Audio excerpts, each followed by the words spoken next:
इसके ऊपर है ग्राफ, और इस ग्राफ के अंदर हम एक पहला प्रॉब्लम जो सॉल्व करेंगे that is minimum spanning tree. Minimum spanning tree.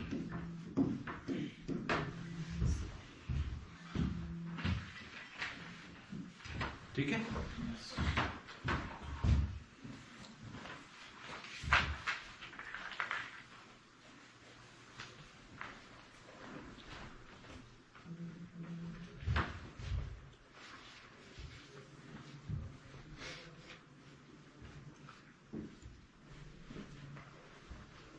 कला का इश्यू तो नहीं है ना किसी को?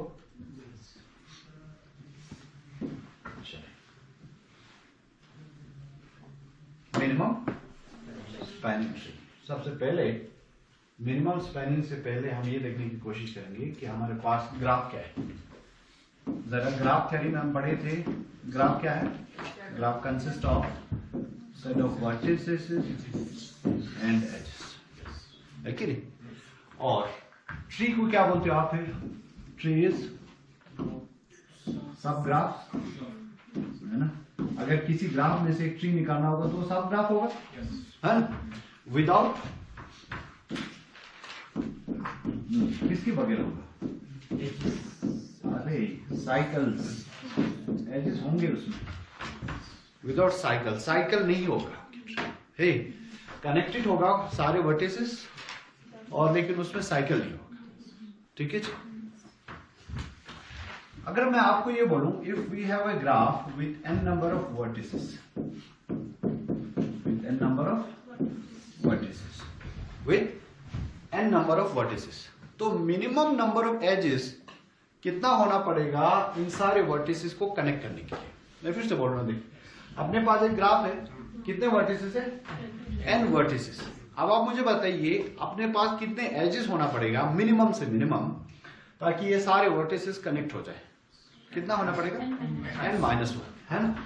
ये फॉर्मूला है, n माइनस कितना होना चाहिए? 1 एजेस होने चाहिए, n माइनस 1। ठीक, या आप ऐसे भी देख सकते हो, देखिए 3 वर्टिसेस है अपने पास, ये देखिए 3 वर्टिसेस। ठीक, ये तीनों कनेक्ट हो जाए, मिनिमम नंबर ऑफ एजेस कितना होगा? ये 2, है कि नहीं? तो मिनिमम नंबर ऑफ एजेस कितने हैं? 2 एज को यूज करके आप तीनों को कनेक्ट कर सकते हो। So n minus edges, n minus 1 edges. जब हम ऐसे देखते हैं ना, ये ट्री है पूरा का पूरा, ट्री में भी सब ग्राफ होगा। ठीक है, एक सब ग्राफ जिसमें सारे वर्टिसेस क्या होंगे? कनेक्टेड होगा। ठीक है, और उसमें साइकिल नहीं होगी। अगर हम एक ऐसा ग्राफ बनाएं, किसी भी ग्राफ के n वर्टिसेस को, कितने वर्टिसेस को? n वर्टिसेस को कनेक्ट करने के लिए n माइनस 1 एजेस यूज करें, n माइनस 1 एजेस यूज करें, तो वो जो ग्राफ होगा ना, वो एक ट्री होगा, उसमें कोई भी साइकिल नहीं होगी, तो वो ग्राफ जो है साइकिल फ्री होगा। ठीक, अपने पास एक ग्राफ है जिसमें n वर्टिसेस था, इन सारे n वर्टिसेस को हमने कनेक्ट किया किससे? n माइनस 1 एजेस से। उस ग्राफ को आप ट्री बोल सकते हो और उसमें कोई भी साइकिल नहीं होगी। इतना सही है? तो आप ट्री को एक सब ग्राफ मान सकते हैं। जैसे फॉर एग्जांपल ये देते हैं, ये ग्राफ है, ठीक है, इन वर्टिसेस को हम नंबर डाल देते हैं, let's say v1, v2, v3 and v4। ये ग्राफ क्या ये है? ट्री है? नहीं, क्योंकि इसमें साइकिल है कि नहीं? इसकी बजाय अगर मैं ऐसा कर दूं, लेट्स से ये भी था एज, ठीक, और एजेस का नंबर डाल देते हैं, let's say e1, e2, e3, e4 and e5, 5 edges है। तो आपकी ई ऐसा है, e1, e2, e3, e4 and e5। किसका सेट है ये? एजेस का। वर्टिसेस का set v1, v2, v3, v4, 4 vertices. ठीक, ये आपका ग्राफ है। अब मैं बोल रहा हूं इस ग्राफ में से एक ट्री निकाल दीजिए आप, एक ट्री, लेकिन सारे वर्टिसेस कनेक्ट होने चाहिए। ऐसा ट्री जिसमें सारे वर्टिसेस हो। तो मैं पहले तो सारे वर्टिसेस लिखूंगा, v1 ये इस तरह, है ना, ये V1 है, ये V2 है, ये V3 है एंड V4 है। ठीक, और इन चार वर्टिसेस को मिलाने के लिए कितने एजेस चाहिए? 4 वर्टिसेस है तो कितने एजेस चाहिए? 3। n वर्टिसेस होगा तो n-1 एजेस चाहिए उनको कनेक्ट करने के लिए, है ना? तो 4 वर्टिसेस से कितने कनेक्ट हो जाएंगे? 3 से। और आपके पास कितने हैं? 5। इन 5 में से आप कोई भी 3 उठा के लेके आ सकते हो, है कि नहीं? वैसे मैं ये डाल देता हूं। कनेक्ट है? कौन कौन से एजेस मैंने चुने? E2, E1, E4। ये आपका ट्री है, इसको मैं ट्री बोल सकता हूं। क्यों? क्योंकि ऐसा बोल सकते हैं, ऐसा ट्री जिसके सारे वर्टिसेस, जिसमें ग्राफ के सारे वर्टिसेस हैं और कुछ ही एजेस हैं, क्योंकि 2 एजेस नहीं है इसमें, और साइकिल ट्री। तो मैं ऐसा बोल सकता हूं ये जो ट्री है, दिस इज एक्चुअली सब ग्राफ। आपका पूरा ग्राफ नहीं है बल्कि सब ग्राफ है। कौन सी ग्राफ का? इस ग्राफ का। ये ग्राफ अगर G1 है, ये ग्राफ अगर G1 है, ये अगर G2 है, ये वाला ग्राफ, ये वाला, तो मैं ऐसा बोल सकता हूं G2 is actually a subset of G1। इसीलिए हम बोलते हैं ट्री इज ऑल, ये जो ट्री होगा किसी भी ग्राफ का, किसी भी ग्राफ का ट्री होगा वो एक सब ग्राफ होगा उस ट्री का। ठीक, विदाउट साइकिल्स। ठीक है, उसमें साइकिल नहीं होगी। इतना सही है? चलिए, उस ग्राफ के कितने ट्रीज बन सकते हैं ऐसे?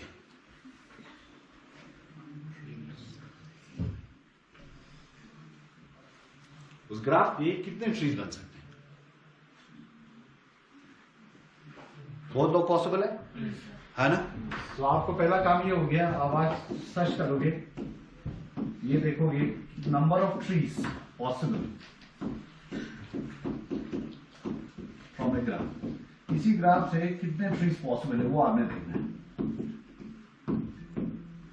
ठीक, लेकिन कनेक्शन हमारा ये क्या होना चाहिए, क्या बोलते हैं, कंडीशन क्या होना चाहिए? सारे वर्टिसेस हो उसमें, ये आपने देखना है। ठीक, तो ट्री क्या हो गया?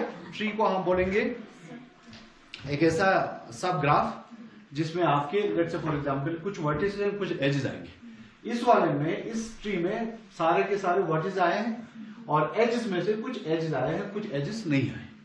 ठीक, अब देखिए हम वापस चलते हैं उधर ही। जो टॉपिक है ये बोलते हैं क्या? Spanning tree. ट्री तो समझ आ गया, एक सब ग्राफ है, विदाउट साइकिल्स है। अब बोलते हैं स्पैनिंग ट्री। स्पैनिंग ट्री का मतलब क्या है? स्पैनिंग ट्री का मतलब है एक ऐसा ट्री किसी भी ग्राफ का with all vertices of the graph. किसी भी ग्राफ का अगर आप स्पैनिंग ट्री ढूंढोगे तो आप उस ग्राफ के सारे वर्टिसेस को इंक्लूड करोगे।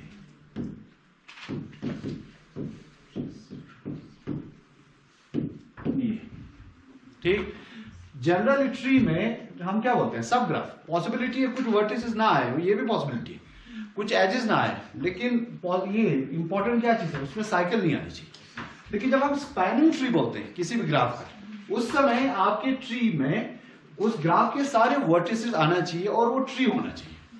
ठीक, तो अगर हम बोले स्पैनिंग ट्री अगर किसी भी ग्राफ का सारे वर्टिसेस को मिला के एक ट्री होना चाहिए, तो हम ये बोलेंगे वर्टिसेस तो सारे आएंगे लेकिन एजेस कुछ आएंगे कुछ नहीं आएंगे, क्योंकि हमें क्या बनाना है? ट्री बनाना है, और वो साइकिल ट्री होगा, है कि नहीं? तो मैं ऐसा बोल सकता हूं ये जो हमने नीचे बनाया है इस ग्राफ का, ये जो ट्री बनाया है ये एक स्पैनिंग ट्री है, क्योंकि इसमें इस ग्राफ के सारे वर्टिसेस आए और ये खुद के क्या है? ट्री है ना? तो स्पैनिंग ट्री में आपके ग्राफ के सारे वर्टिसेस आएंगे और वो एक साइकिल फ्री होगा, तो दैट मीन वो ट्री होगा, तो कुछ एजेस आएंगे कुछ एजेस नहीं होगा। तो ये एक स्पैनिंग ट्री है किसका? आपकी एक्चुअल ग्राफ का। अब मैं आपको ये बोल रहा हूं इस ग्राफ में कितने स्पैनिंग ट्री पॉसिबल होंगे? बहुत सारे, है कि नहीं? वो आपने पता करनी है। यहां पे आप लिख सकते हो number of spanning trees possible from a graph. एक ग्राफ में कितने स्पैनिंग ट्री पॉसिबल है? ठीक है जी। अच्छा, ट्री और स्पैनिंग ट्री में क्या डिफरेंस हो सकता है? ट्री में वर्टिसेस कम भी हो सकते हैं। जैसे इस ग्राफ में ना मैं एक ट्री निकालूं तो ये भी एक ट्री है, ये देखिए आप, V4 V1 है ना, और HE1 है कि नहीं। और ये ट्री है, ये वाला ग्राफ, लेट से इस ग्राफ का नाम G2 डाल देते हैं। G2 क्या है, ट्री है, और G2 सबसेट है किसका, G1 का, है कि नहीं। ट्री में आपके दो ही वर्टिसेस है, बाकी सारे वर्टिसेस इसने मिस कर दिया, एक ही एज डाला, बाकी एजेस ने मिस कर दिया। तो ट्री में पॉसिबल है आपके सारे एजेस आए, नहीं सारे वर्टिसेस आए या ना भी आए, लेकिन एजेस उतने ही आएंगे जितना वो साइकिल फ्री रहेगा, ठीक। लेकिन जब हम स्पैनिंग ट्री की बात करते हैं तो सारे वर्टिसेस को इंक्लूड होना पड़ेगा, that means you have to connect all the vertices, ठीक। और एजेस उतना ही आएगा जितना इसको साइकिल फ्री रखोगे, क्योंकि इसने ट्री बनना है, ठीक। अब हमारा क्वेश्चन है, देखिए बेटा, हमारा क्वेश्चन है, ये ग्राफ दिया है आपको, इस ग्राफ के स्पैनिंग ट्री बनाना। गिवन ग्राफ का क्या निकालना है, स्पैनिंग ट्री। तो गिवन ग्राफ का स्पैनिंग ट्री का मतलब है इस ग्राफ के सारे वर्टिसेस को कनेक्ट करूं with minimum number of possible edges, जितने number, minimum number of edges से हम उसको कनेक्ट करें। तो हम बोलते हैं अगर आपके पास n वर्टिसेस है, मिनिमम नंबर ऑफ एजेस जो उसको कनेक्ट करेगा वो है n-1, है ना। तो दैट मींस आपको n-1 एजेस इस एज सेट से निकाल के यहां पे लाना पड़ेगा, जो उन सारे वर्टिसेस को क्या करेगा, कनेक्ट करेगा। अब आपके दिमाग में ये बिल्कुल फ्यूज हो चुका होगा कि भाई ये ग्राफ है और आपने ये स्पैनिंग ट्री बनाना है, तो ये अकेला स्पैनिंग ट्री नहीं है, बहुत सारे possible other spanning trees possible है कि नहीं। ऐसा नहीं है कि ये जो आपने बना दिया और यही एक स्पैनिंग ट्री, कल्ला स्पैनिंग ट्री नहीं है, और भी स्पैनिंग ट्री है। देखिए, this is V1, V2, V3 and V4, ठीक है। ये भी तो है स्पैनिंग ट्री, है ना, बनेगा। इसमें कौन कौन से एजेस डाल दिया आपने, E1, E2 एंड E3, है कि नहीं। एक स्पैनिंग ट्री ये है, एक स्पैनिंग ट्री ये है। इसी तरह बहुत से अनगिनत बोल रहा हूं, अदर स्पैनिंग ट्रीज पॉसिबल होगा। आपको पहले ये पता करना है कि कितने number of spanning trees possible है किसी भी ग्राफ का, ठीक। इतना सही है। आप देखते हैं, आप फिर से ऊपर चलते हैं। हमने कहा स्पैनिंग ट्री, समझ आ गया। स्पैनिंग ट्री एक ऐसा ट्री जिसमें जो ग्राफ के सारे वर्टिसेस को कनेक्ट करते हो, ठीक। आप इधर क्या लिख दिया है, मिनिमम।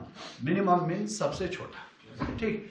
उसके लिए हम ये एज्यूम करेंगे कि जो आपकी एजेस है, ये जो एजेस है ना, इसके ऊपर एक वेट भी होगा। वेटेड ग्राफ सुना है कि, वेटेड ग्राफ मीन्स एज के ऊपर आपका वेट होगा। तो हम ये एज्यूम करेंगे कि आपके जो एजेस है ग्राफ के, एजेस हैव वेट, ठीक है, एजेस हैव वेट, और बहुत बार हम उसको बोलते हैं लेंथ, ठीक है। हर एजेस पे हम वैल्यू डाल देंगे, ठीक। लेट्स से हम एजेस पे वैल्यू डाल देंगे। जैसे फॉर एग्जांपल ग्राफ बना लेते हैं हम इसको, ये लीजिए,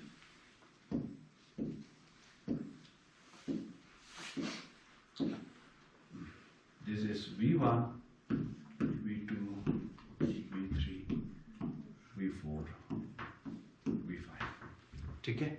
अब इसमें मैं वैल्यू डाल देता हूँ, 4, 3, 1, 5, 7, 2 and let's say this is 3, ठीक है। इस ग्राफ को हम बोलेंगे वेटेड है, सारे एजेस के ऊपर क्या लगा है, वेट लगे, ठीक। अब हम इस ग्राफ के बहुत सारे मिनिमम स्पैनिंग ट्री निकाल सकते हैं, बहुत सारे स्पैनिंग ट्री है कि नहीं। जैसे for example x spanning tree तो अपना ये बनेगा, ये है, मैं इस एज को कनेक्ट कर रहा हूं, ठीक है, फिर V1 V2 को कनेक्ट कर रहा हूं, एंड अगर मैं यहां से कनेक्ट करूं, ये लीजिए, ये पॉसिबल है स्पैनिंग ट्री, है ना। This is V5, V1, V2, V3 and V4, है ना। इनके वेट्स बोलिए जरा, 4, 3, 1, 5, ठीक है। अब अब हम इस ट्री का, ये स्पैनिंग ट्री है, मिनिमम नहीं है, स्पैनिंग ट्री है। अब इस स्पैनिंग ट्री का टोटल वेट देखते हैं। Total weight of this spanning tree is sum of weights of all edges. Spanning tree का टोटल वेट कितना होगा? टोटल वेट है ना, equal to sum of weight of all edges, sum of weight of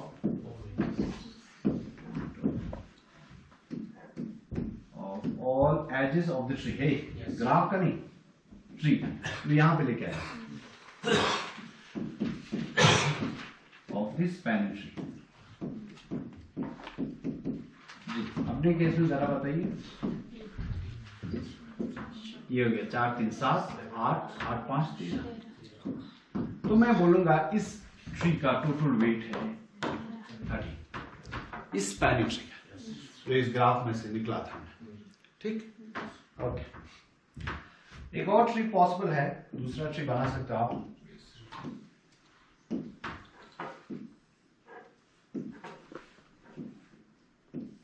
ये tree possible है। This is V1, V2, V3 and V4। अब इनके weights पढ़िए, 4 2 7 5। टोटल वेट बोलिए, 4 2 6 7 13 5। ये ठीक, इसका वेट 13। इन दोनों में से छोटा कौन है? 13 वाला है ना। ये कितना है? 18। ठीक है। अच्छा, इन दोनों स्पैनिंग ट्री में अगर आपको मिनिमम चुनना हो तो हम किस स्पैनिंग ट्री को चुनेंगे? ये वाला। ठीक, अब हमारा काम है, देखिए, this spanning tree has lighter weight edge compare to this spanning tree. हो सकता है एक और स्पैनिंग ट्री बने, वो इससे भी छोटा बने या इससे भी बड़ा बने, पॉसिबिलिटी है।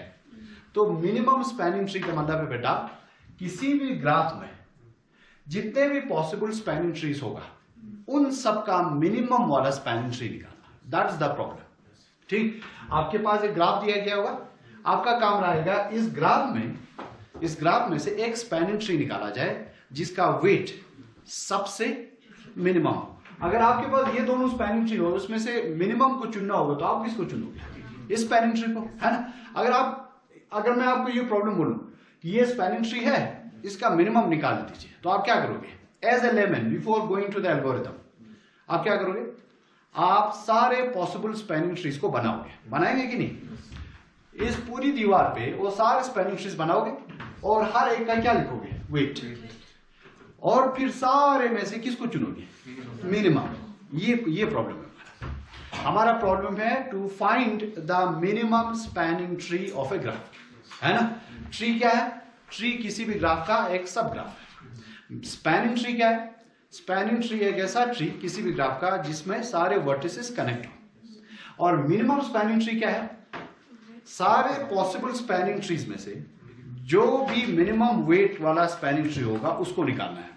That is our problem, minimum spanning tree. इतना समझ आया प्रॉब्लम क्या है कि नहीं? अब आप मुझे बताइए कितना टाइम लगाओगे आप इसको निकालने में?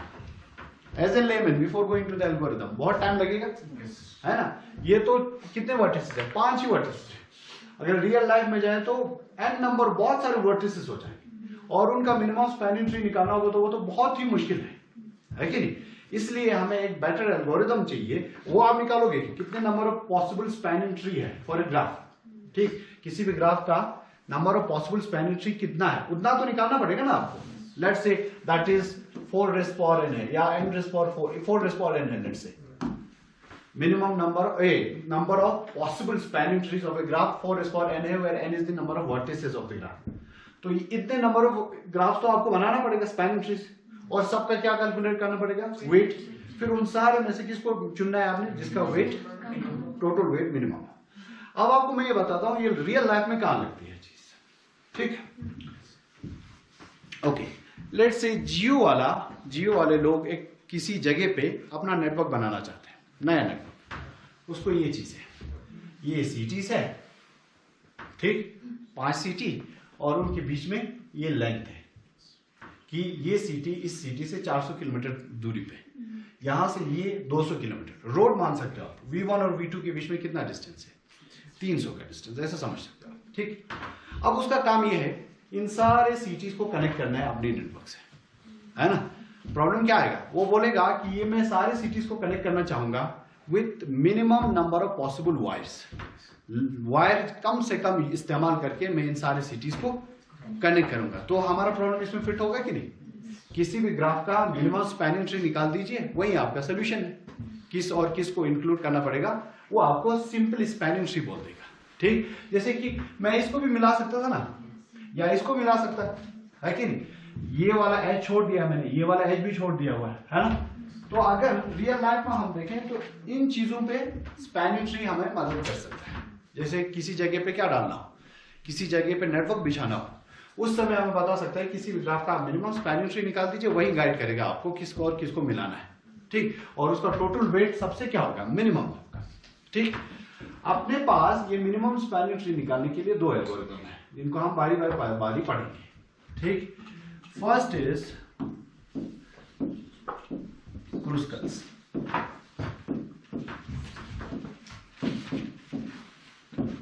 क्रूस्कल्स algorithm for minimum spanning tree, MST बोलते हैं बहुत बार, है मिनिमम स्पैनिंग ट्री। प्रॉब्लम क्या है, हाँ किसी भी ग्राफ का स्पैनिंग ट्री निकालना, लेकिन वो ट्री का टोटल वेट सबसे क्या होना चाहिए, सबसे छोटा होना चाहिए, है ना। चलिए अब हम करेंगे क्रूस्कल्स एल्गोरिथम किस तरह करते हैं। क्रूस्कल बोलते हैं कि हम ऐसा करेंगे, आपके पास जो भी ग्राफ होगा जिसका आपने मिनिमम स्पैनिंग ट्री निकालनी है, उस ग्राफ के वर्टिसेस और एजेस ये आ गया, ठीक है। लेट्स से V1 है, V2 है, V3 है, V4 है, V5 है, and we option to go from this to this, from this to this also, ठीक है। और सबको वेट से 3 है, 2 है, 1 है, let's say 6 है, 3 है, 4 है, 2 है, and this is 5 और इसका वेट 3, ठीक, ओके।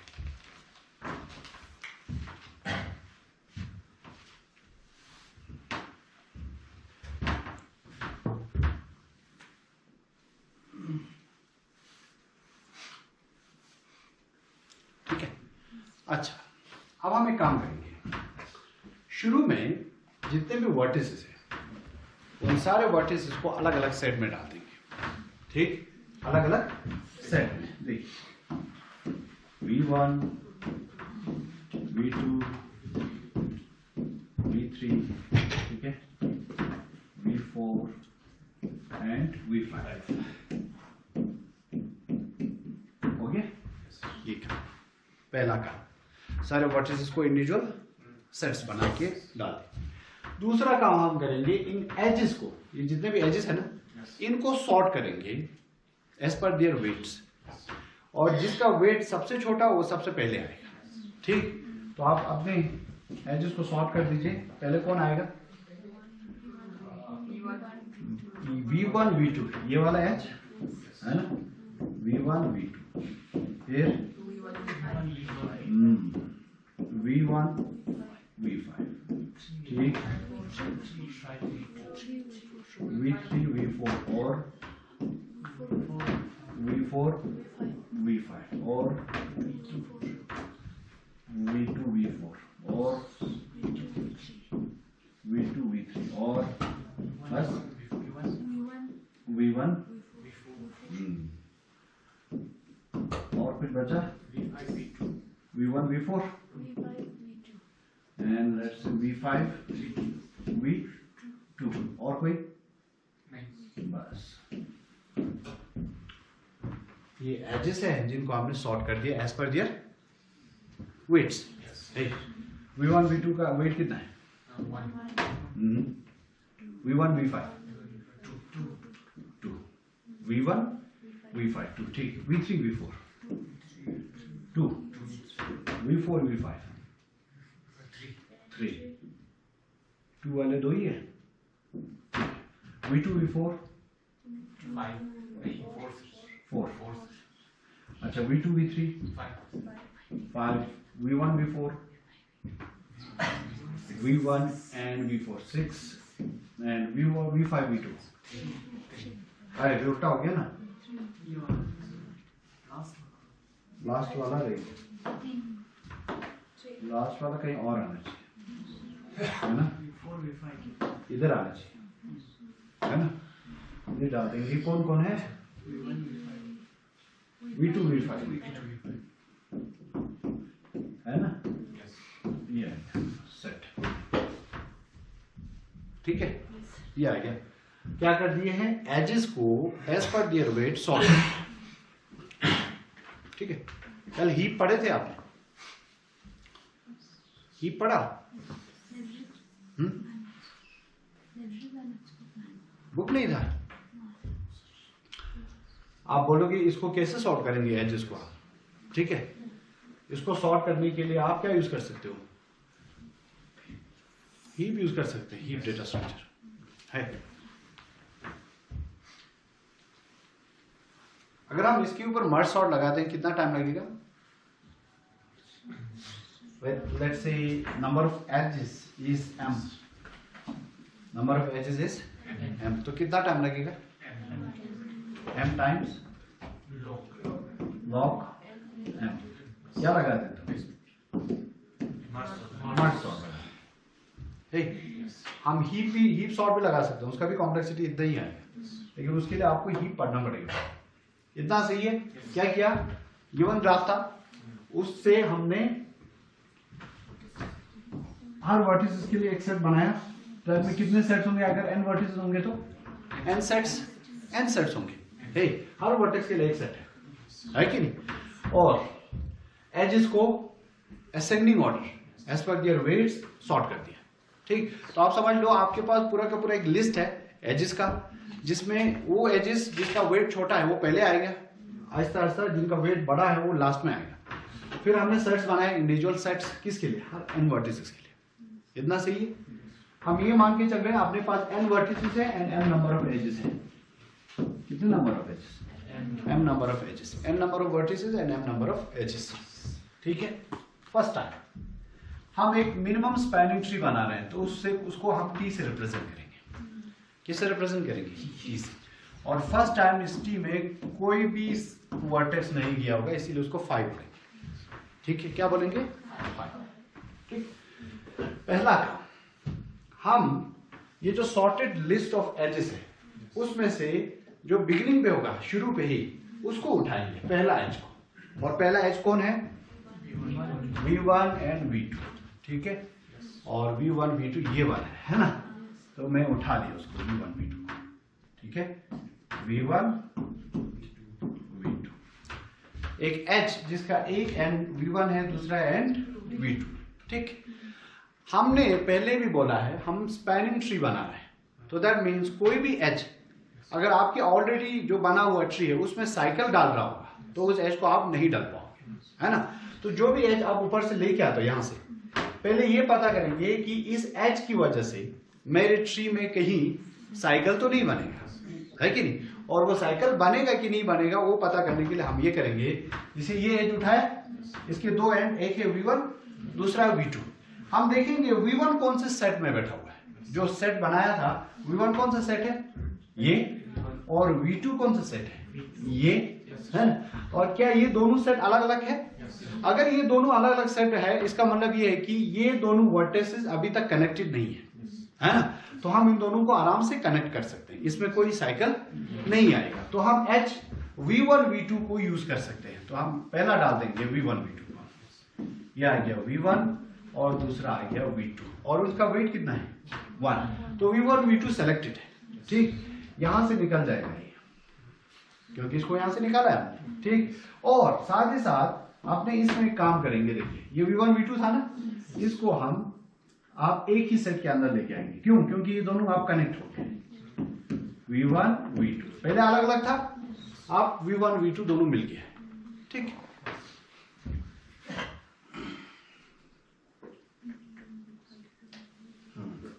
ठीक है, अच्छा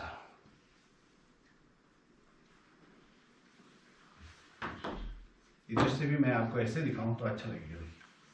अपने पास ये सारे वर्टेक्स अलग अलग बैठे थे, हर वर्टेक्स के लिए आप पॉइंट बना सकते हैं ऐसे V1 V2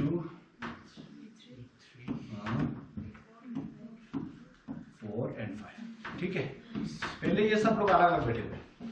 ठीक, आप समझ लो आपके पास 5 कंपोनेंट्स हैं, 1 2 3 4 5, और 5 के 5 अलग बैठे हुए। ठीक, आपने पहला एज निकाला V1 V2 और देखा इस एच का पहला कनेक्शन V1 है, दूसरा एंड पॉइंट V2 है। क्या ये दोनों एंड पॉइंट अलग अलग बैठे हुए हैं? है ना? तो ये दोनों अलग अलग बैठे हुए हैं तो इन दोनों को आप मिला सकते हैं आराम से। इस एच को मैं इंक्लूड कर रहा हूँ। ठीक है, तो T में पहले 5 था, अब क्या आया?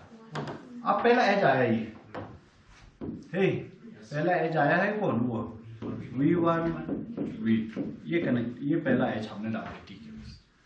ठीक, अब फिर से वही काम करेंगे। नेक्स्ट फिर से मिनिमम एज को उठाएंगे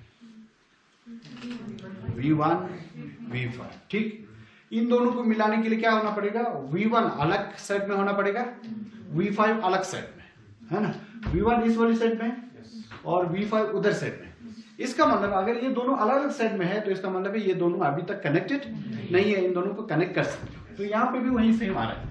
V1 यहाँ है, हमारा कौन सा है एच? V1 V5, है ना? V1 का यहाँ पे और V5 तो अलग ही कंपोनेंट बैठा है, इन दोनों को हम मिला सकते हैं ऐसे। और इसका वेट कितना है? 2। और अपने पास ट्री में दूसरा V1 V5, है ना? इसको करने के लिए क्या करना पड़ेगा आपको? T equal to T union जो एच हमने सेलेक्ट की है। ठीक, ये निकल गया। अब यहाँ पे क्या लिखेंगे? यहाँ लिखेंगे V1 V2 V5।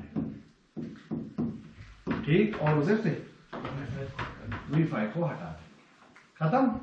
चलिए अब बोलिए दूसरा, फिर इसके बाद V3 V4 आने की कोशिश कर रहे हैं। ठीक, इसको लाया, इसके दो एंड पॉइंट्स, एक है एंड पॉइंट V3, दूसरा and point V4। Ji, V3 यहाँ है, V4 वहां है, अलग अलग कंपोनेंट में है, इन दोनों को मिला सकते हैं। सो V3 एंड V4। ठीक, इसका एज का वेट ये यहां से निकल गया। और साथ ही साथ हम सेट में भी काम करेंगे। हम V3 को किसके साथ मिलाएंगे?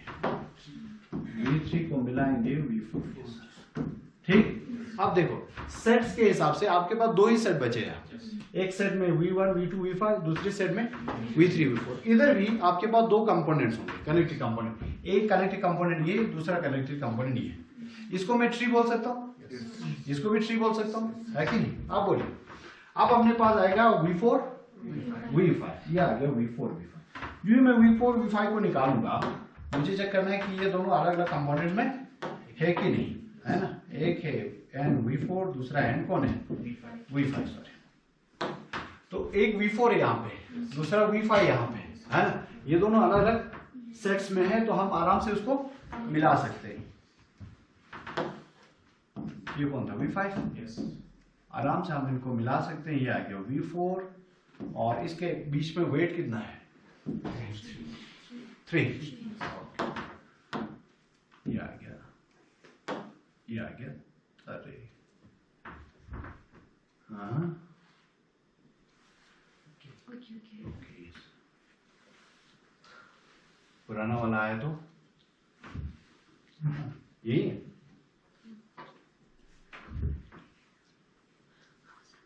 ना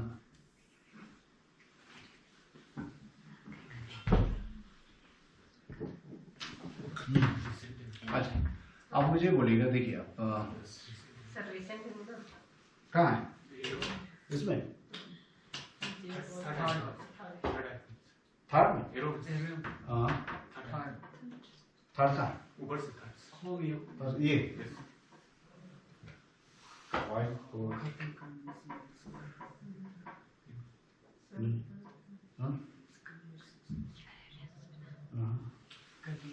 आप मुझे ये बोलिए ना, बता दें।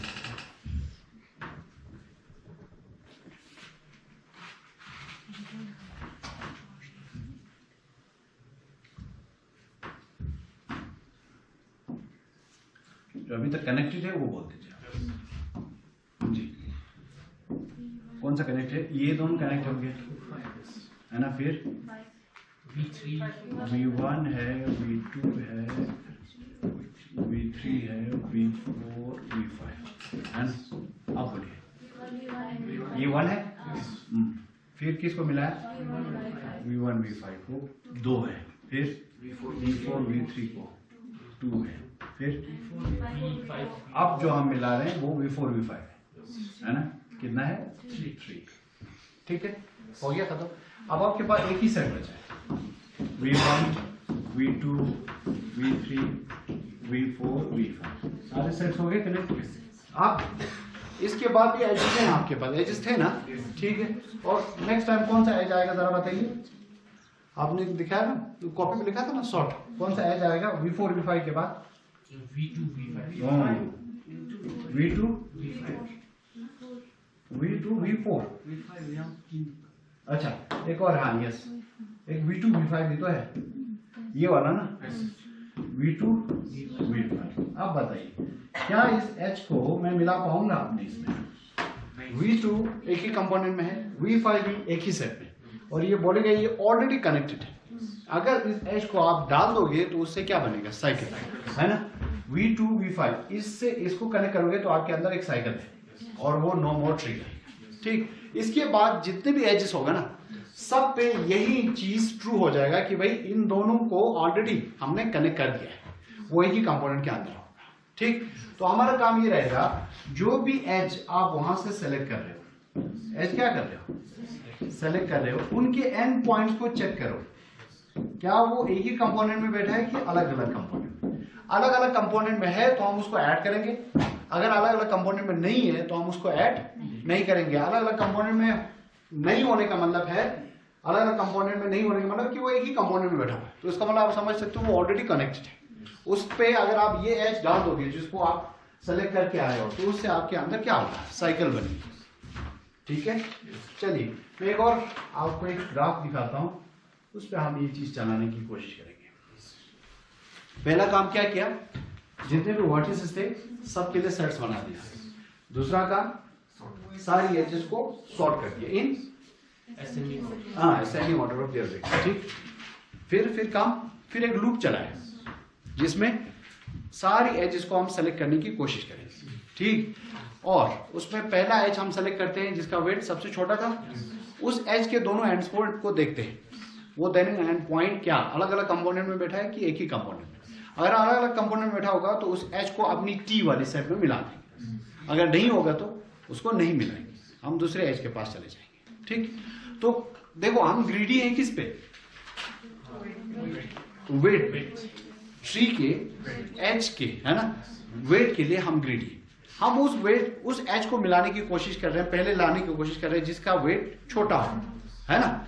लेकिन बहुत बार हमें ऐसा होगा कि जैसे फॉर एग्जांपल 3 वाला था, अभी बारी था 3 वेट वाला एच, मैंने उसको उठाया लेकिन कंडीशन ऐसा हुआ कि उसकी आने से साइकिल बन रहा था, तो मजबूरन मुझे 3 को उठा के उससे बड़े वाले एच के पास जाना पड़ेगा, क्योंकि 3 से क्या बन रहा है, साइकिल बन रहा है। तो आप जिस एच को उठाओगे वो तो मिनिमम होगा, उस इंस्टेंट ऑफ टाइम पे उसका वेट मिनिमम होगा, लेकिन पॉसिबिलिटी ये भी है कि वो आपकी ट्री नहीं जुड़ेगा बिकॉज वो साइकिल बना रहा है। ठीक, तो एक और ग्राफ देखते हैं, ये देखिए आप एक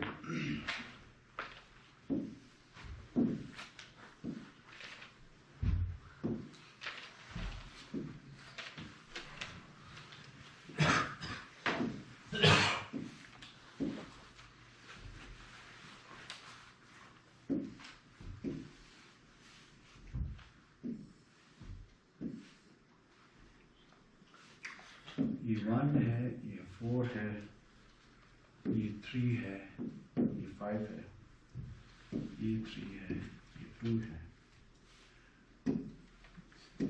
let's see this 6.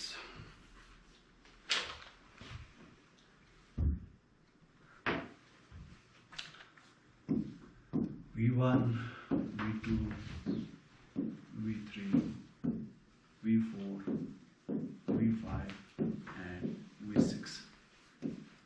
ठीक है, पहला काम सारे वर्टिसेस के लिए इंडिविजुअल सेट्स बनाए हैं, तो आप बना सकते हो V1, V2,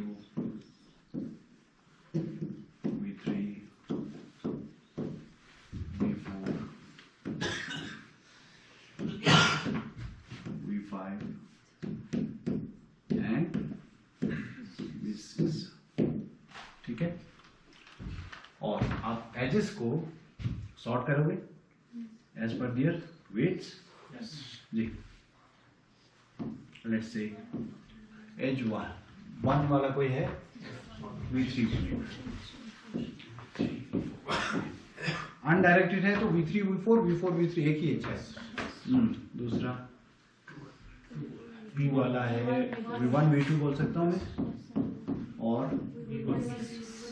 V1 V6 ठीक है और V2 V3 V2 V3 V6 V5 V6 V5 V6 और V4 V5 V4 V5 Yes. और बोलो V3 V5 V3 V5 V3 V5 और बोलो V1 V3 V1 V3 और बस Yes. सेट ऑफ एजेस है ना एज पर देयर वेट्स. ना वही वाला चीज फर्स्ट टाइम अपने पास पूरा का पूरा फॉरेस्ट होगा Yes. है और फॉरेस्ट में कितने इनिशियल में सारे फॉरेस्ट के जो ट्रीज हैं उनके पास एक ही वर्टेक्स है बस. ये है आपका फॉरेस्ट. ठीक ये आ गया V1 V2 V3 V4 V5 and V6 सही है. Yes. अब बोलिए पहला ये बोल रहा है मिनिमम है ना V3 V4 को लाइए. ठीक और V3 V4 को लाया हमने. यहाँ एक बार लाया तो निकल गया फिर खत्म. ठीक फिर उसको चांस कभी नहीं मिलेगा. इसको अपनी tree that is T first time 5 होगा है ना खाली होगा. अब V3 V4 को अपनी ट्री में डालना है टी में. वो डालने के लिए पहले ये होना पड़ेगा कि V3 अलग कंपोनेंट में होनी चाहिए V4 भी अलग कंपोनेंट. V3 यहाँ बैठा हुआ है V4 यहाँ बैठा हुआ है दोनों अलग अलग कंपोनेंट्स हैं. इन दोनों को हम मिला सकते हैं है ना. यहाँ पे भी देख सकते हो तो V3 यहाँ है और V4 यहाँ है. इन दोनों को हम मिला सकते हैं. ठीक और उसका वेट कितना हो गया 1. तो ट्री में पहला एज कौन आया है V3 V4 ये सिलेक्टेड है.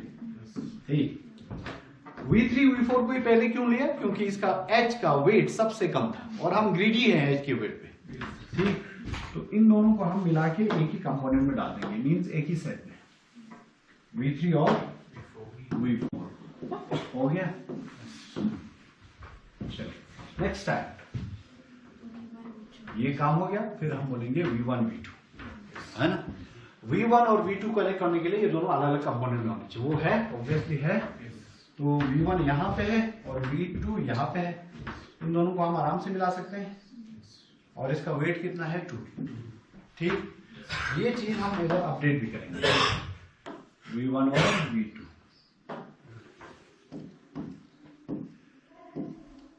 ठीक अब मैं आपको एक और चीज बोलता हूँ. V1 V2 अलग अलग सेट में था. इन दोनों को कंबाइन करके एक सेट बना दिया. इसको हम बोल सकते हैं यूनियन ऑपरेशन करने दो सेट्स के ऊपर. ठीक बाद में जब हम एल्गोरिथम लिखेंगे वहां पे ये चीजें लिखना पड़ेगा. V1 अलग सेट था V2 अलग सेट था. ये दोनों हम अलग अलग कंपोनेंट होने की वजह से मर्ज कर सकते थे तो उनका हमने यूनियन कर दिया. इन दोनों सेट का हमने क्या कर दिया यूनियन. ठीक ओके. तो दूसरा जो एच हमारे ऊपर जुड़ेगा दैट इज V1 V2 सही हो गया. अब दूसरा V1 V6 ठीक है. ये एच जोड़ने की बात कर रहे हैं V1 और V6. एच का एक एंड पॉइंट है V1 दूसरा एंड पॉइंट कौन है V6. ठीक है. अब जो ये एच हमारे पास आता है हम एल्गोरिथम में करेंगे find the set which contains V1 and find the set which contains V6. वो सेट ढूंढ लीजिए जिसमें V1 हो और दूसरा सेट ढूंढ लीजिए जिसमें V6 हो. अगर ये दोनों सेट अलग अलग आ गया तो दैट मीन्स ये दोनों अलग अलग कंपोनेंट में बैठा है. सही है. अगर ये दोनों का एक ही सेट आया तो इसका मतलब वो ऑलरेडी कनेक्टेड है एक ही सेट के अंदर. तो जो ही V1 V6 उठाया वहां से क्योंकि उसकी बारी था उठाया. फिर इसके बाद एक एंड पॉइंट कौन है V1 दूसरा एंड पॉइंट V6. तो हम करेंगे find the set which contains V1 एक ऑपरेशन. दूसरा ऑपरेशन करेंगे find the set which contains V6 और देखेंगे क्या ये दोनों बराबर आ रहा है. अगर बराबर आ रहा होगा तो दैट मीन्स वो दोनों एक ही सेट के अंदर है। अगर वो दोनों बराबर नहीं आ रहा होगा, that mean V1 and V6 are in different sets, उनको हम मिला सकते हैं, है ना। V1 और V6, देखिए V1 यहाँ है इस सेट में, इस फाइंड V1 मींस ये सेट दे देगा एंड फाइंड V6 मींस ये वाला सेट, अलग अलग सेट है, इन दोनों को हम मिला सकते हैं। तो हम इन दोनों सेट्स को आराम से मिला सकते हैं। Will write here V1 V2 and V6, ये आ गया V6, ठीक है, और V6 को यहां से मिटा देते, आराम से मिला सकते थे।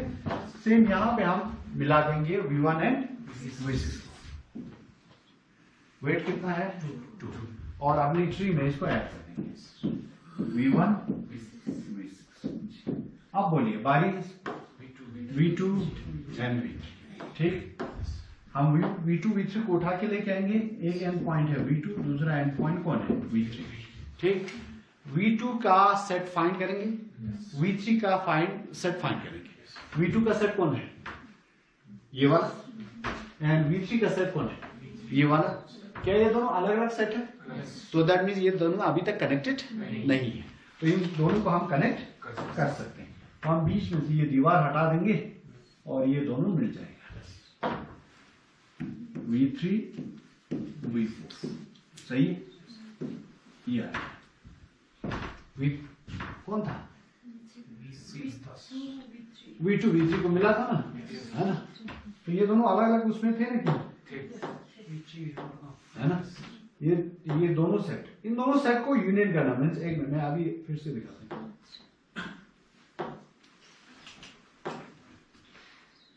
ठीक है, हमारे पास ऐसे था, देखिए ये था एक सेट, दूसरा था V3 V4, ठीक है जी। देखिए हम कौन से उसको लेके आया, V2 V3, एक है एंड पॉइंट V2, दूसरा एंड पॉइंट V3। वो सेट ढूंढ दीजिए जिसमें V2 बैठा है, ये, और वो सेट ढूंढ लीजिए जिसमें V3 ये दोनों अलग अलग सेट में हैं, तो हम इन दोनों को कनेक्ट कर सकते हैं। तो आप कनेक्ट कर दीजिए, देखिए V2 कहाँ है, यहाँ पे, और V3 यहाँ पे, ये कनेक्ट। आप बोले इसकी वेट कितना है 3। आप देखिए क्या ये सब एक ही हो गया, एक ही कंपोनेंट। तो ये दोनों सेट को हमें मिलाना पड़ेगा, इन दोनों का। अब ये सारे एलिमेंट्स किस में आ गए, अब ये सारे एलिमेंट्स एक ही सेट में आ गए, है ना। वो सेट जिसमें V2 था और वो सेट जिसमें V3 था, उन दोनों का हमें मिलाना पड़ेगा। V2 वाला सेट ये है और V3 वाला सेट ये है, V3 V4, है कि नहीं, ये ठीक। अब बोल बेटा V5 V6, ये हो गया खत्म। और हम बोलेंगे जो एच हमारे पास आया है, यहाँ पे कौन सा जिसको मिलाना है, इसको ऐड करना है, V2 V3, लास्ट वन। अब अपने पास कौन सा आया है, V5 V6। पहला काम क्या करेंगे, V5 का सेट ढूंढ लीजिए, वो सेट जिसमें V5 बैठा है, वो सेट जिसमें V6 बैठा है। V5 बैठा है उस सेट में अकेला, और V6 बैठा है इस वाले सेट में। क्या ये दोनों अलग अलग सेट है, इन दोनों को हम मिला सकते हैं। तो दैट मीन V5 V6 को हम ऐड कर सकते हैं, और V5 V6 ये आ गया, सही है। इसका वेट कितना है 3, तो V5 V6 को ऐड कर सकते हैं, तो ये आ गया V5 V6, ठीक है। यहां पे इन दोनों को मिलाने के लिए क्या करेंगे, यूनियन। हाँ, वो सेट जिसमें V5 बैठा है और वह सेट जिसमें V6 बैठा है, उन दोनों को क्या करो, यूनियन कर दो। अब एक ही सेट बन गया, सब एक ही। इधर भी देखिए एक ही कंपोनेंट में सब, है ना। अगर आप अभी कोई H नया मिलाने की कोशिश करोगे, सारे तो एक ही कंपोनेंट में आ गया, वो साइकिल बनाएंगे फिर, है ना। जैसे कि नेक्स्ट H किसकी बारी है, V4 V5। आप V4 V5 मिलाने की कोशिश कीजिए, V4 यहाँ V5 यहाँ पे, साइकिल बना देंगे। तो दैट मीन्स ये H हम नहीं मिला पाएंगे। V3 V3 यहाँ पे, V5 यहाँ पे, ये भी साइकिल बना देगा, ये भी नहीं डालेंगे। एंड V1 V3 ये भी साइकिल बनाएगा, ये भी हम नहीं डाल सकते। V1 यहाँ पे एंड V3 यहाँ पे, ऐसा कर देंगे तो ये साइकिल बन जाएगी, है कि नहीं। यहीं पे हम खत्म करेंगे। तो हम H times means M times, जितना आपके पास एजेस है उतनी टाइम्स ये काम करेंगे। एक एज उठाइए उसके दो एंड पॉइंट्स को देखिए अलग अलग कंपोनेंट में बैठा है कि नहीं। अगर कंपोनेंट में बैठा होगा तो उसको टी में मिला दीजिए, उन दोनों कंपोनेंट्स को यूनियन कर दीजिए, फिर से वही ऑपरेशन वापस रिपीट कीजिए। कितनी times? m times. m is number of edges. ये एक क्रुस्कल्स का आइडिया। ठीक, अब क्रुस्कल एल्गोरिथम में हो क्या रहा है, देखिए इनिशियली आपके ये पॉइंट्स अलग अलग बैठे थे, है ना, फिर इसके बाद आहिस्ता आहिस्ता ये पॉइंट्स जुड़ना शुरू हो गया, है कि नहीं, और लास्ट में ये सारे पॉइंट्स एक ही कंपोनेंट के अंदर आ गए। ठीक, मैं ऐसा बोल सकता हूं जब हम एल्गोरिथम को चला रहे थे तो एक कनेक्टेड कंपोनेंट यहां था, एक कनेक्टेड कंपोनेंट यहां था, एक connected component, connected component means एक छोटा टुकड़ा जिसमें 2 या 3 वर्टिसेस कनेक्टेड हो, है कि नहीं। लेकिन आहिस्ता आहिस्ता जब हम एल्गोरिथम को कंप्लीट करते हैं तो उस समय सारा का सारा एक ही कंपोनेंट के अंदर आने की कोशिश करते हैं। अब लास्ट में क्या होगा, सारे वर्टिसेस कनेक्ट होंगे और ये जो बनेगा इसको हम क्या बोलेंगे, स्पैनिंग ट्री है लेकिन मिनिमम, सबसे मिनिमम है। और इसका टोटल वेट बोलिए 3 2 11। तो आपके पास ये है बेटा, देखिए इस ग्राफ का ना 11 से कम का स्पैनिंग ट्री नहीं बनेगा, ये गारंटी है। 11 से कम का स्पैनिंग ट्री नहीं बनेगा, चाहे आप पूरा का पूरा सारे पॉसिबल स्पैनिंग ट्रीज को निकालो हाथ से, उनका वेट्स निकालो टोटल, आपको मिनिमम नहीं निकलेगा फिर से, ये गारंटी है। ठीक, इस चीज को ये बोलते हैं, देखिए ये स्पैनिंग ट्री हमने बनाया क्रुस्कल का एल्गोरिथम यूज करके, तो क्या गारंटी है कि क्रुस्कल का एल्गोरिथम जो बोल रहा है वही सच होगा।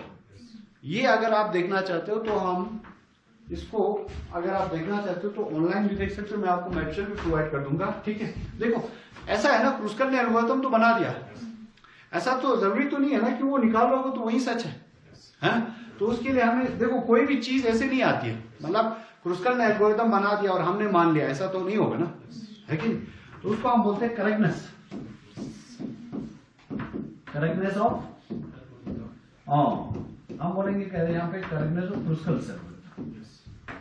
क्रुस्कल एल्गोरिथम की सच्चाई क्या है, क्या ये बिल्कुल सही है क्या कि ये जो मिनिमम स्पैनिंग ट्री निकाला हमने इस ग्राफ का, किसके थ्रू, क्रुस्कल एल्गोरिथम के थ्रू, और उसका वेट कितना है 11। तो दैट में ऐसा हो गया कि इस ग्राफ का कोई भी दूसरा स्पैनिंग ट्री नहीं है जिसका वेट इससे नीचे होगा।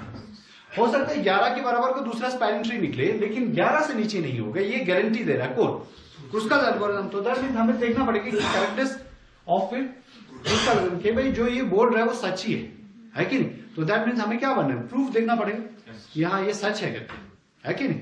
चलिए अब हम एल्गोरिथम देखते हैं, एल्गोरिथम लिखते हैं इसमें। ठीक है, अगर आपको चाहिए होगा तो आप ये वाला टॉपिक है ना अलग से देख सकते हो। ऐसा नहीं है कि क्रुस्कल ने एल्गोरिथम बना दिया और हमने मान लिया, ऐसा नहीं है, ये ऑलरेडी प्रूफ के साथ है। ठीक, ओके। मिनिमम स्पैनिंग ट्री में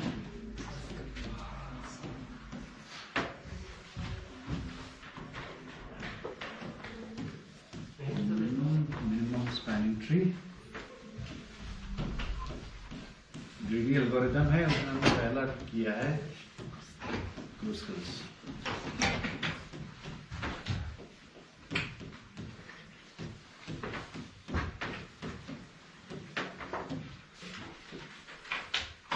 ठीक है, कैसे काम करते थे, ये पहले एजेस को सॉर्ट करेगा, फिर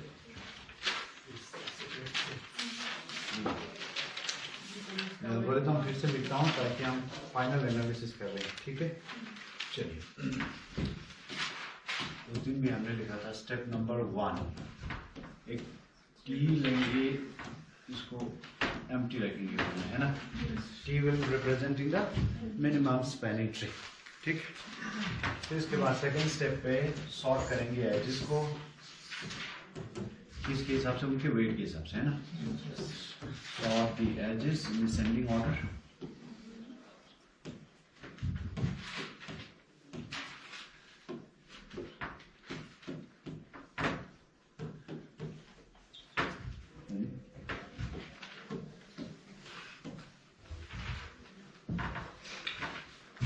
ये ऐसे आएगा E1 less than E2 less than E1 such that कितने एमएच है ना, such that E of I, that is length of E of I both sides dot is less than equal to plus 1, है ना? स्टेप नंबर 2, स्टेप नंबर 3 पे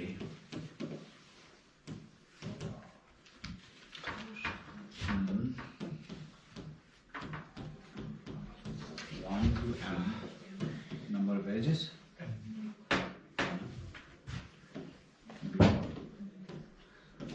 Do we repeat step? चलिए सारे edges sort किए. चलिए हमने पहला एक एज ले लिया. लेट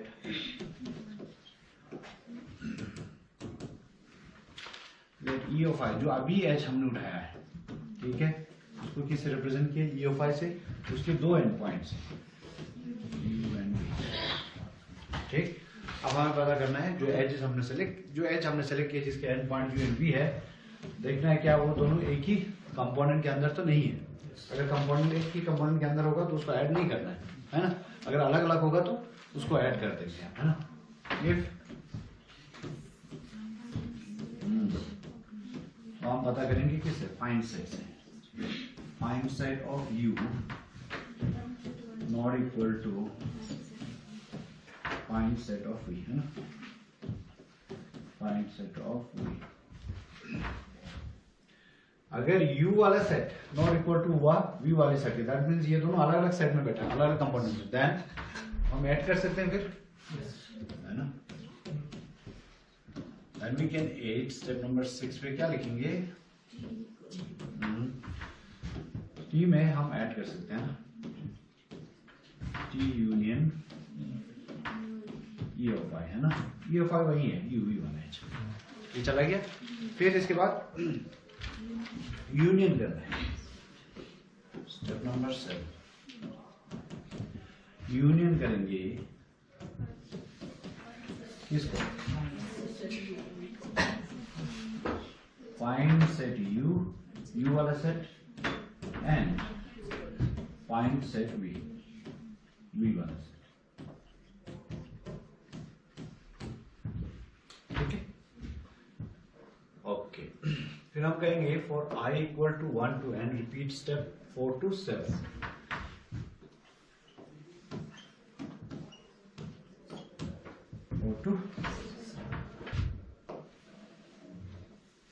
है ना? और ये वाला चीज, ये दोनों स्टेप इसके अंदर है. चलिए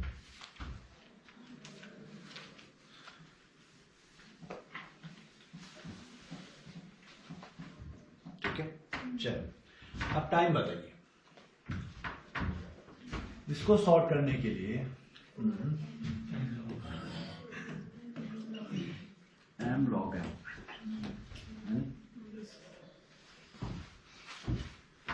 ओके. ये लूप कितनी टाइम चलेगा? m टाइम्स, है ना? हमने लिखा i equal to 1 to m. m is number of edges, तो ये लूप चलेगा m टाइम्स. इस लूप के अंदर आपका मेन काम हो रहा है क्रूस्कल्स का. ठीक. ऊपर वाला तो आपने किसी सॉर्टिंग एल्गोरिथम से कर लिया. जो मेन काम है वो यहाँ पे एच को उठाया, उस एच के दोनों एंड बॉन्ड्स को दिखाए, है ना? अगर वो दोनों अलग अलग जगह पे होगा तो हम बोलेंगे कि भाई अगर ये दोनों अलग अलग जगह पे होगा दैट मींस अलग अलग कंपोनेंट बैठा है, इसको ऐड किया जा सकता है ना? तो लेट्स से हमने उस दिन कहा था फाइंड के लिए, लेट्स से एक फाइंड करने के लिए हम एफ टाइम ले लेंगे. एक फाइंड करने के लिए. ठीक. यहाँ पे एक बार में कितने बार करना है? 2 बार, एक इधर, तो 2f. और टोटल में कितनी टाइम्स किया जाएगा? मतलब कंट्रोल जब इधर होगा ना, एक बार फाइंड सेट f इधर करेगा, एक f टाइम इधर लिया, एक टाइम इधर है, एक आइट्रेशन में वो 2 बार है. ऐसे कितने बार आइट्रेट हो गए? m times. ये होगा टोटल टाइम इसका. सही है. ओके. फिर ये एक बार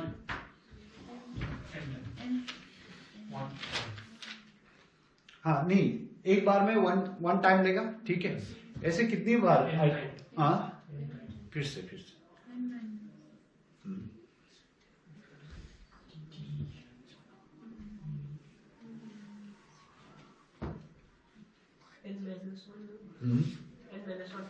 अब y बोलो इसका. n-1 ठीक है. y क्यों? क्योंकि सर u same भी हो सकती है। क्योंकि आपकी m में से ना, Yes. ये जो m है टोटल एजेस है ना, आपके अगर आपके वर्टिसेस लेट से टोटल वर्टिसेस n है, उसमें से n-1 ही एजेस पे हम ये सही करा पाएंगे, जिसका एक एंड और दूसरा एंड अलग अलग जगह पे होगा। ऐसा कितनी टाइम्स आएगा? n-1 times. क्यों? आप ऐसे देखो ना, मिनिमम स्पैनिंग ट्री में आपने कितने एजेस डाली है? मिनिमम स्पैनिंग ट्री में अगर n वर्टिसेस है तो कितने एजेस चले जाएंगे? n-1 है कि नहीं? तो n-1 एजेस पे ये ठीक रहेगा। बाकी इसके बाद अब आप ये क्लियर बोल सकते हो कि नहीं, एक ग्राफ में number of edges greater than equal to vertices होगा। Yes. आप ऐसा बोल सकते हैं, एजेस ज्यादा हो सकते हैं कि नहीं वर्टिसेस से? हो सकते हैं कि नहीं? है? ठीक है। अब मैं आपको ये बोल रहा हूं, ये m बड़ा हो सकता है किससे? n से। नंबर ऑफ वर्टिसेस से ज्यादा होगा, हो सकता है ना, m तो ज्यादा हो सकता है। तो अब मैं बोल रहा हूं उन सारी एजेस में से कुछ ही एज आएगा आपके पास मिनिमम स्पैनिंग ट्री में, आना है ना। आपने कुछ ही एजेस को सेलेक्ट करके ट्री बनाते हो, आप कुछ एजेस को आप छोड़ते हो, तो कुछ एजेस आपके मिनिमम स्पैनिंग ट्री का हिस्सा नहीं बनेगा। अब आप मुझे बताइए कितने एजेस आएंगे आपके मिनिमम स्पैनिंग ट्री में? n-1। तो n-1 पे ये ठीक होगा। n-1 एजेस पे u और v अलग अलग होगा, नॉट इक्वल टू होगा, तभी हम इधर आ पाएंगे, है ना। तो ये कितनी टाइम चलेगा? n-1, और हर बार ये एक यूनिट अमाउंट ऑफ टाइम लेगा, है। तो टोटल में ये n-1 ही चलना है। n is number of vertices, ठीक है। यहां पे भी हम फाइन सेट कर रहे हैं, एक इधर है, एक इधर है, ठीक है। अगर मैं यूनियन के हिसाब से देखूं, ये वाला यूनियन, ये यूनियन और ये यूनियन अलग अलग है, ये पूरा पूरा एक ऑपरेशन है। अगर यूनियन वाला टाइम में u बोलूं, कितना u, और ये कितनी बार कॉल कर रहे हैं हम इसको? ऊपर वाले को कितनी बार किया? n-1 है, तो n-1 टाइम्स ही ये भी कॉल होगा, ठीक है। u इंटू n-1, ठीक है। मैं फिर से समझाता हूं, देखिए ऊपर वाला m टाइम लॉग m है, बिल्कुल सही है। सॉर्ट ही तो करनी है, जिसको कर दिया हमारे सॉर्ट के हिसाब से, sort m time log m आ गया, ठीक। इधर बोलिए, ये लूप पूरा का पूरा m टाइम चलेगा। ये लूप हर एज को बारी देगा कि नहीं देगा, है ना, चाहे वो सेलेक्ट हो या ना हो, चाहे वो आपके ट्री का हिस्सा बने या ना बने। तो ये ऊपर वाला लूप m टाइम चलेगा, ये तो क्लियर है, ठीक। फिर नीचे ये वाला देखिए, इफ वाला हिस्सा, ये फाइंड सेट u और फाइंड सेट v, ये कितनी बार चलेगा? लूप के अंदर ही है ना सीधे। एक ये ऊपर वाला लूप आइटरेशन कितना करेगा? m टाइम्स, और उसके अंदर ये f टाइम ले रहा है, ये एक f टाइम ले रहा है, दो बार f, तो एक आइटरेशन पे लगा, और कितनी बार आइटरेट करना है इसने? m times. ये बिल्कुल सही है। अब देखिए, ये पूरे के पूरे लूप ने ना, पूरे के पूरे लूप ने m आइटरेशन करना है, लेकिन m में से सिर्फ n-1 टाइम्स आप अंदर घुसोगे। m में से n-1 टाइम्स ही आप ये सर्च कर पाओगे, जहां पे फाइंड सेट u और फाइंड सेट v क्या होगा? नॉट इक्वल होगा, तभी हम उधर आ पाएंगे। और वो कितनी टाइम्स होगा?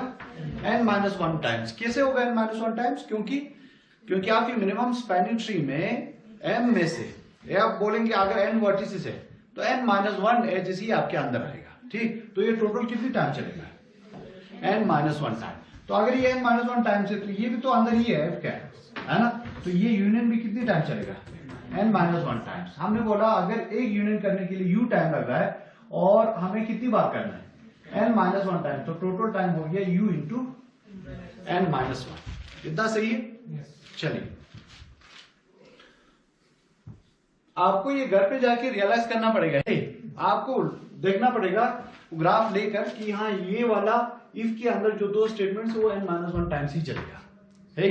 वो देखना पड़ेगा आपको फर्स्ट क्लास, एक बार एक ग्राफ रखकर उस पर चला के देखना पड़ेगा कि हाँ, ये n-1 टाइम्स ही चल रहा है। हालांकि बाहर वाला लूप कितने बार चल रहा है? m टाइम्स, है ना। और आप ये भी देखिए, number of edges greater than हो सकता है कि नहीं वर्टिसेस से? होगा ना। देखें, ये 4 वर्टिस है कि नहीं? 1 2 3 4 हो गया। ये भी तो आ सकता है, ये भी आ सकता है, ये भी तो आ सकता है ना। तो number of edges that is m, possible है कि वो ग्रेटर देन n हो जाए, है कि नहीं। तो अब उन सारी एजेस में से m ग्रेटर देन है n is number of vertices, आपकी h is number of edges ज्यादा है वर्टिसेस से। आप उन सारे एजेस में से आप कितने एजेस सेलेक्ट करोगे? n-1 ही, है ना। n-1 एज बन के आपका ट्री बनाएगा, मिनिमम स्पैनिंग ट्री। और बाकी कहां चला जाएगा फिर? बाकी अनसेलेक्टेड, उसको आप सेलेक्ट नहीं करोगे ट्री, है ना। तो ये वो टाइम्स है, ये यहाँ पे n-1 टाइम्स ही find set v u not equal to find set v होगा। बाकी चीजों पे ये इक्वल हो रहा होगा, उस समय आप यहाँ पे कभी नहीं पहुंचेंगे। ठीक, चलिए अब टोटल बोलिए, टोटल रनिंग टाइम कितना होगा। अगर मैं सिर्फ लूप वाला ले लूं तो जहां पे अपना मेन काम चल रहा है, t of n equal to 2fm, है ना। f is the time taken to perform find plus n minus n is number of vertices है plus ठीक है, ओके। अब मैं आपको एक डेटा स्ट्रक्चर दिखाता हूं। ये डेटा स्ट्रक्चर को हम ये बोलते हैं यूनियन फाइंड डेटा स्ट्रक्चर। ऐसा डेटा स्ट्रक्चर जो ये काम कराएगा, जिसपे ये काम करना एफिशिएंट रहेगा, यूनियन फाइंड डेटा स्ट्रक्चर। ठीक, ये डेटा स्ट्रक्चर ऐसा है, हम इसको बाद में करेंगे। आप यूनियन कराओ या फाइंड कराओ, इसका टाइम जो है इतना ही रहेगा। ठीक, अगर उस डेटा स्ट्रक्चर में n नंबर ऑफ एलिमेंट्स है, तो अगर आप यूनियन करोगे तो लॉग एन लगेगा ज्यादा से ज्यादा, और फाइंड करोगे तब भी ज्यादा से ज्यादा आपको लॉग एन लगेगा। ठीक, ज्यादा से ज्यादा बोल रहा हूँ। हालांकि यूएन के लिए तो ऑर्डर ऑफ 1 ऑपरेशन भी लगता है, सिर्फ एक ही ऑपरेशन, 2 लोगों को मिलाना होता है बस यूनियन के केस में। और आप समझ लो यूनियन के लिए ऑर्डर ऑफ 1 ही है, ठीक है। और फाइंड के लिए ज्यादा से ज्यादा कितना लगेगा, लॉग एन। ठीक, फाइंड करने के लिए कितना, लॉग एन। यूनियन करने के लिए आपको ऑर्डर ऑफ 1 ही लगेगा। ठीक, चलिए तो ये हमारे पास रहेगा 2 times what is f find करने के लिए log n, और n is number of vertices हमारे पास भी, क्योंकि हम वर्टिसेस से सेट बना रहे हो। सेट किससे बनाएंगे, वर्टिसेस है ना। जो उधर सेट बनाते थे कि 2 कंपोनेंट अलग अलग सेट्स में जो बैठते थे, वो लोग तो वर्टिसेस ही होते थे, है ना। तो हम n लिख सकते हो वहां पे। एक f का टाइम जो है log n है, और हमें इसको कितनी टाइम्स करनी है, m times plus n-1 plus union करने के लिए हमने बोला ऑर्डर ऑफ 1, एक ही ऑपरेशन में। तो ये टोटल टाइम कितना लगेगा, n-1, सही है, ओके। तो ये है 2 को भूल जाऊं मैं, इसको मैं ऐसे लिख सकता हूं m टाइम्स log n, है ना। और 2 को भूल गए हम, प्लस 2 टाइम्स n-1, ठीक है ना। अब इसमें से बोलिए मुझे मैक्सिमम वाला कौन सा है, ये बड़ा होगा कि ये बड़ा है, ये वाला, है ना। तो हम लिखेंगे m times log base two n, ये हमारा टाइम है, equal to big O of. ये आपका टाइम कॉम्प्लेक्सिटी है for Kruskal algorithm, for Kruskal algorithm. ठीक है, अब मुझे आपको डेटा स्ट्रक्चर दिखानी है जहां पे फाइंड करने के लिए कितना लगेगा, लॉग एन। ठीक है, चलो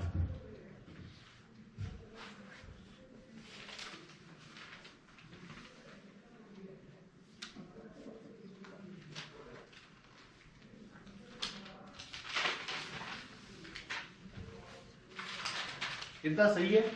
ठीक, आपने इनर वाला लूप के अंदर जो if था, if find set v find set u not equal to find set v नहीं है ना, वो कितनी टाइम बोला हमने, ऊपर वाला कितने टाइम चेक होगा, m टाइम चेक होगा, लेकिन उसके अंदर वाले 2 ऑपरेशंस, ठीक, उसके अंदर वाले 2 ऑपरेशन क्या है, t equal to t union e of i, और दूसरा union find set u find set v है ना। उसको मैंने कहा कितनी टाइम चलेगा, n-1 टाइम्स। अब आपने एक ग्राफ लेकर उस पर चलाना है, देखना है कि ये n-1 टाइम्स ही चल रहा है, क्योंकि नहीं तो ऊपर से आपको लगेगा वो m टाइम्स ही चल रहा है पूरा का पूरा लूप। तो अंदर कितनी टाइम चल रहा है, 2 इंस्ट्रक्शन से जो n-1 टाइम्स चलेगा। ठीक।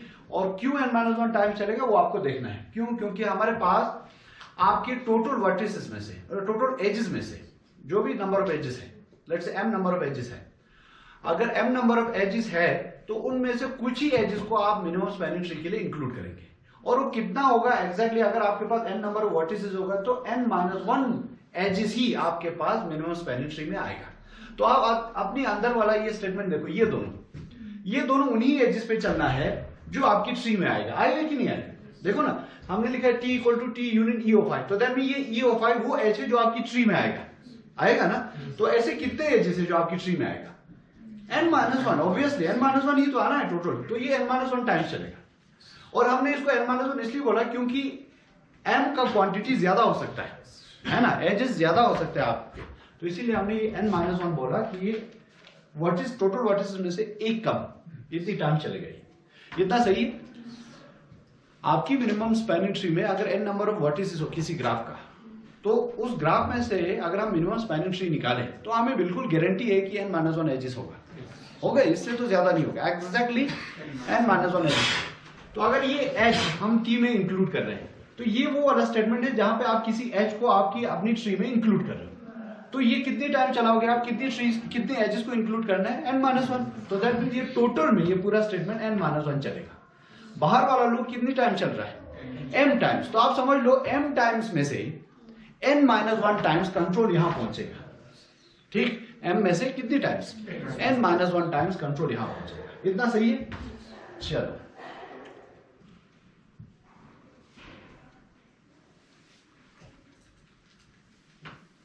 ठीक है। ये देखिए, अगर आपके पास ऐसा ग्राफ हो, लेट्स से फॉर एग्जांपल सबसे छोटा से छोटा ये लीजिए, कितनी वर्टिसेस है? 3 वर्टिसेस। कितनी एजेस है? 3। That is m equal to 3 बोल सकता हूं, है ना। बाहर वाला लूप कितनी टाइम चलेगा? 3 टाइम। और इसको मिनिमम स्पैनिंग ट्री होने के लिए कितना चाहिए? h 2 ही, है ना। तो बाहर है हमारे पास कितना? बाहर वाला लूप m के हिसाब से चलेगा 3 बार, और अपने पास n कितना है? n इक्वल टू 3, 1 2 3 ना, 3 वर्टेक्स है। और उस n में से n-1 टाइम्स आपका कंट्रोल नीचे आएगा। कहां पे? यहां पे आएगा कि नहीं? तो 3 में से सिर्फ 2 बार आप इसको चलाओगे। ठीक, या मैं ऐसे आपको दिखाऊं, लेट्स से एक और अपने पास ग्राफ है, ये ग्राफ है आपके पास,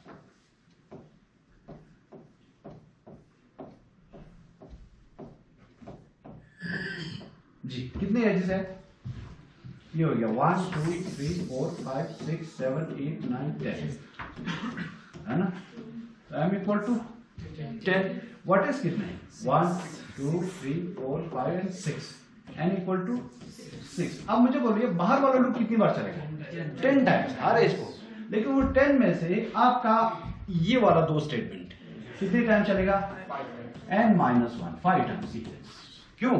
क्योंकि आप 10 एज में से ना अपनी मिनिमम स्पैनिंग ट्री में सिर्फ 5 एज को लेके चलोगे, है ना। इस 10 में से सिर्फ 5 एज ही आपकी मिनिमम स्पैनिंग ट्री का हिस्सा बनेगा, बाकी लोग नहीं बनेगा, है ना। तो आप ऐसा समझ लो 10 में से कितने लेके आए? 5। तो 10 में से 5 एजेस पे ये ट्रू होगा और 5 एजेस पे ये फॉल्स हो रहा होगा। जिन एजेस पे ये फॉल्स हो रहा होगा उस समय ये दोनों स्टेटमेंट एग्जीक्यूट नहीं होंगे। बिल्कुल सही है, बस इसीलिए हमने बोला ये n-1 टाइम्स एग्जीक्यूट होगा। ठीक, तो टोटल टाइम आपको देखिए। अब हमने करना है एक ऐसा डेटा स्ट्रक्चर जो क्या कर रहा होगा, यूनियन को तो ऑर्डर ऑफ 1 है, वो मैं दिखा दूंगा आपको। फाइंड करने के लिए लॉग एन टाइम करना था। ठीक है, चलिए सबसे पहले बोलो बेटा, इनिशियल में आपने क्या किया? आप बोल रहे थे कि हमारे पास क्या है, हमारे पास वर्टिसेस है ना। लेट्स से ऐसे करते हैं,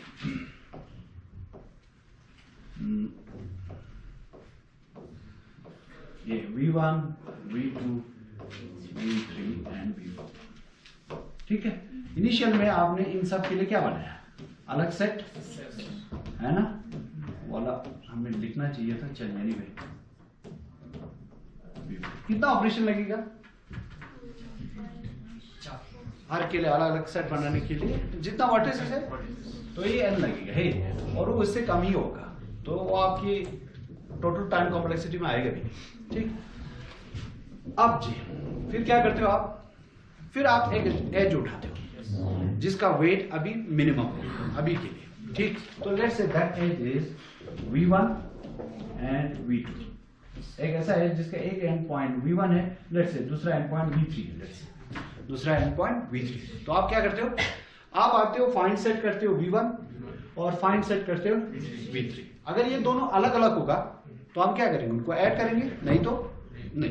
अब हम इन वर्टिसेस को किसी ट्री के फॉर्म में लिख देते हैं। देखिए हम हर एक वर्टेक्स के लिए नोड बनाएंगे। क्या बनाएंगे, नोड। ठीक, this is V1, V2, V3, V4 and V4। ठीक है, और आप ऐसा समझ लीजिए हर वर्टेक्स के पास ना, हर नोड के पास एक पॉइंटर है जो किसी को पॉइंट कर सकता है। ठीक, और फर्स्ट टाइम ये अपने आप को पॉइंट कर रहा होगा क्योंकि ये सभी लोग रूट है और रूट नोड अपने आप को पॉइंट करेगा। ठीक, आप समझ लो हर नोड के पास क्या है, एक पॉइंटर है जो ऊपर की तरफ पॉइंट करेगा, उसकी पेरेंट को करेगा एक्चुअली, और यहाँ पे सभी रूट है तो पेरेंट क्या होगा, नल है ना। उस नल के बदले हमने अपने आप को रेफर किया है। जैसे V1 अपने आप को पॉइंट करेगा, इसका मतलब है कि V1 ही रूट है। V2 अपने आप को पॉइंट कर रहा है, that mean V2 he root है। ठीक, ओके। अभी आप कौन सा एज को मिलाने की बात कर रहे हो, V1 V3। मान लो फाइंड सेट V1 ये आ गया, फाइंड सेट V1 करते ही हम देखेंगे V1 किसको पॉइंट कर रहा है, इसको, है ना। तो दैट मीन्स ये V1 वाला सेट V1 में है, बैठा हुआ है। V1 के रिप्रेजेंटेटिव, जिस सेट में V1 बैठा है उसका रिप्रेजेंटेटिव V1 है। ठीक, और जिसमें V3 बैठा है उसका रिप्रेजेंटेटिव V3। दैट मीन्स ये लोग अलग अलग बैठे। अब हम इसको क्या करेंगे, इसको मिला सकते हैं, है ना। एक तो हो गया आप ट्री में इंक्लूड करोगे, दूसरा आप यूनियन करोगे इन दोनों को। क्या करेंगे, यूनियन। ठीक है, और यूनियन करने के लिए हम क्या करते हैं, देखिए इन ट्री में से दोनों, ये भी एक ट्री है हालांकि एक ही नोड है, दूसरा भी एक ट्री है जिसमें एक ही नोड बैठा हुआ है, तो हम इनका एक रेंज देखेंगे। क्या देखेंगे, रेंज। रेंज सिंपली हाइट का मतलब है, रेंज का मतलब है हाइट।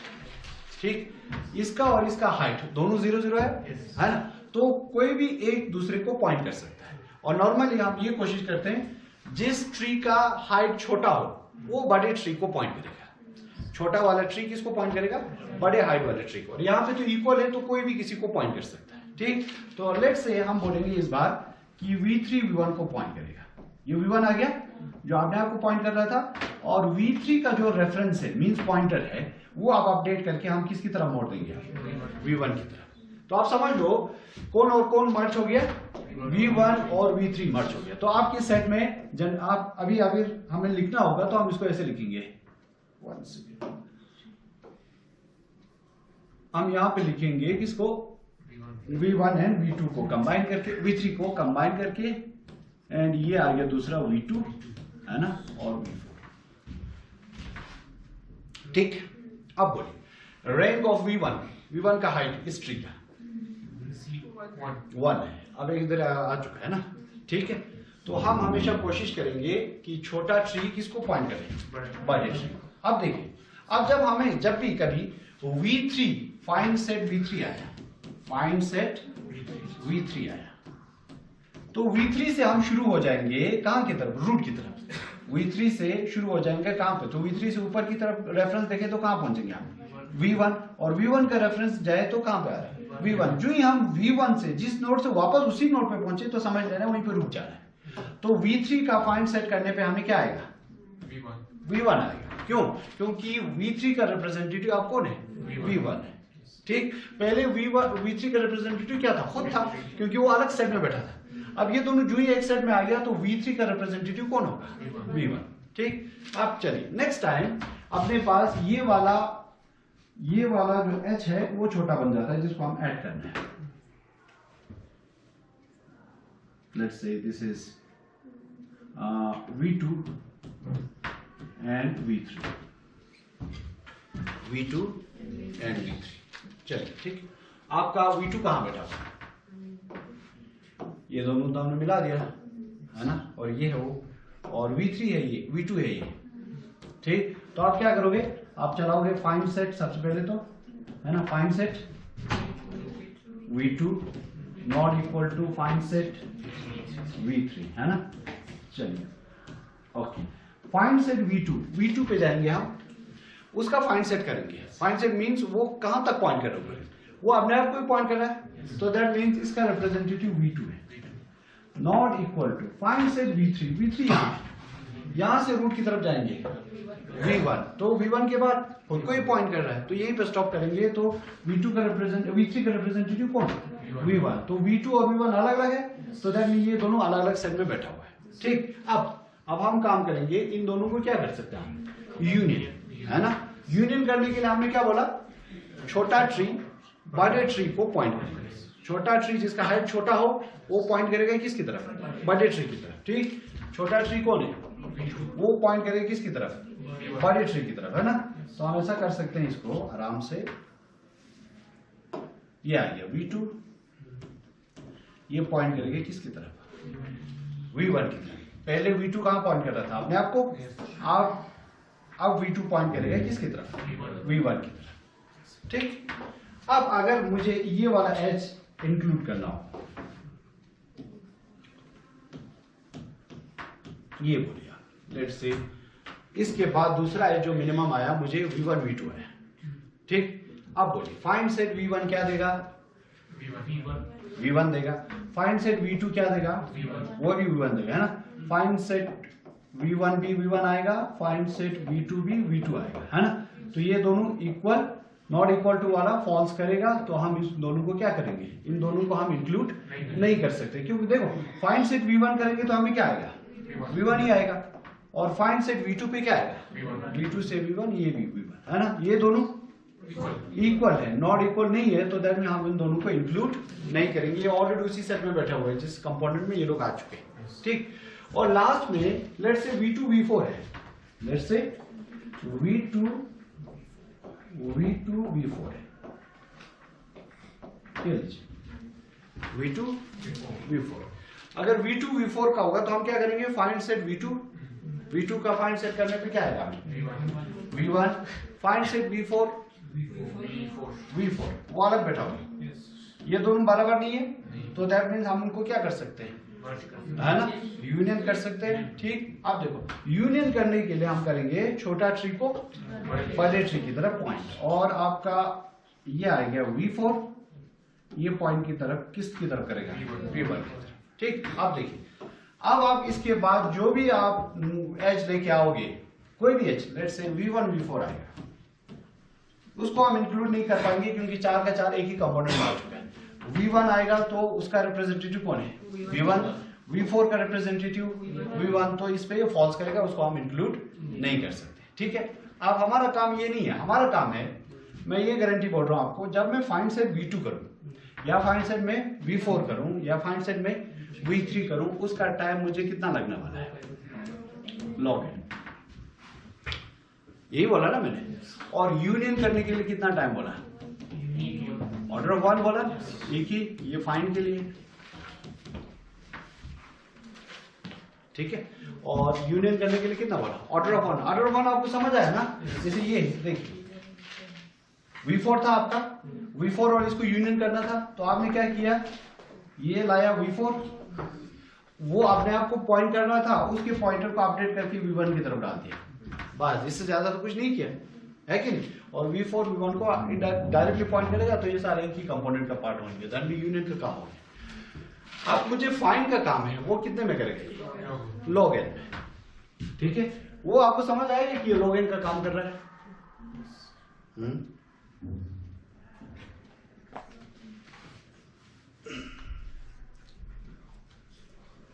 हाँ, बेस अगर 2 में हटा दूं तो आप ये देख सकते हो कि हमें log n से ज्यादा टाइम नहीं लगने वाला है।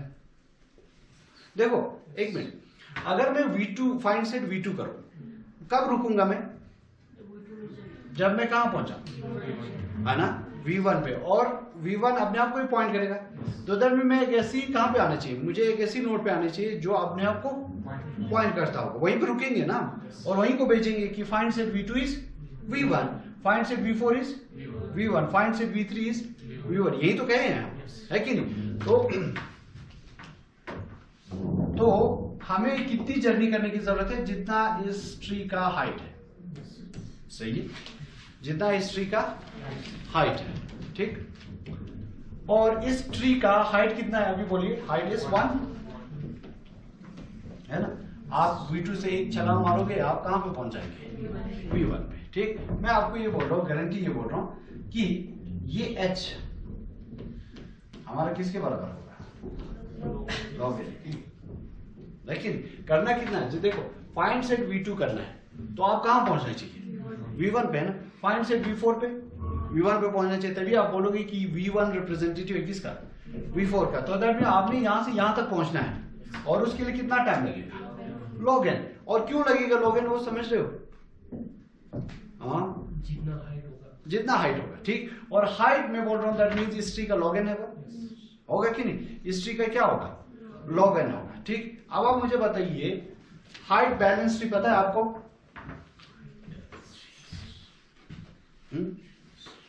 एवियल ट्री याद है आपको? एवियल ट्री की प्रॉपर्टी बताइए जरा।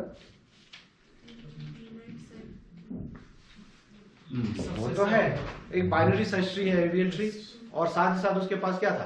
सक्सेसर। नहीं, वो ठीक है, वो बाइनरी सर्च ट्री में आ जाएगा property. AVL tree is a binary search tree, ठीक है। और सेकंड उसके पास क्या था एड ऑन में? एड ऑन में ये था कि वो हाइट को बैलेंस कर सकता था, अपनी हाइट को क्या कर सकता था? बैलेंस। बैलेंस का मीन्स वो हाइट को हमेशा इधर रखेगा, आपका किधर रखेगा? और ये 2 इसलिए डाल रहे हैं क्योंकि अपना ट्री क्या है? बाइनरी।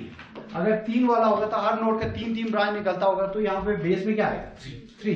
4 होगा तो बेस में क्या आएगा? अगर यहाँ पे ये वाले ट्री का ब्रांच कितना है? 3। अगर ऐसे ट्री होगा तो लॉग में 3 आएगा नीचे बेस में, है कि नहीं?